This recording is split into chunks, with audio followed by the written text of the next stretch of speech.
नमस्कार। मिथिला के गीत संगीत चैनल पर अहाँ सबके स्वागत है। एगो सामा के गीत सुनबै छी, जो नीक लागता चैनल के सब्सक्राइब करो। पान जे खाएला हो बड़का भैया पिकिया ने रौला आही ठाम पान माझे खाए लहबरिका भैया पिकिया ने रौला आही ठाम आही पिकिया के दापे हो भाइया गंगा जमुन माँ केरा बाड़ी ओही पिकिया के दापे हो बड़का भैया गंगा जमुन माँ लबाही ओही पार है बहिनो करुण में केने है ठार ओही पार है बहिनो करुण में केने है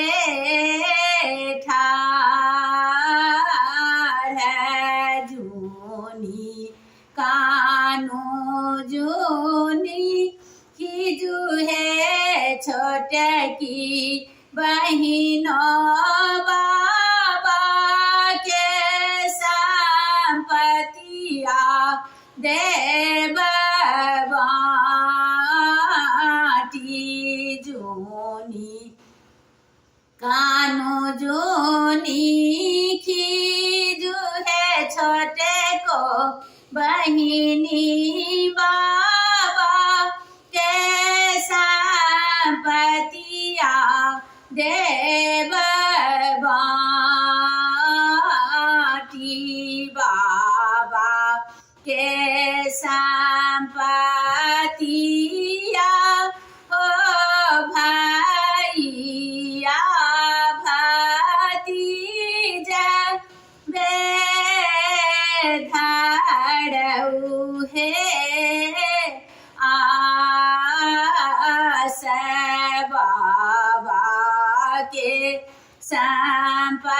संपतिया हो भैया भतीजा बेधड़ी है आस हम दूरा देशनी है भैया मोटरिए के रहे आस हम परदेश निहो भैया चांगे राके रहे आस पान माझे खाए लहो भैया पिकिया ने रौल आही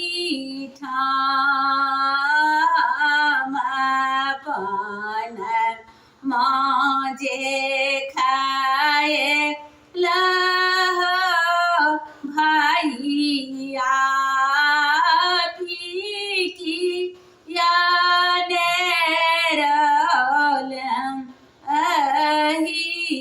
राम जय। धन्यवाद।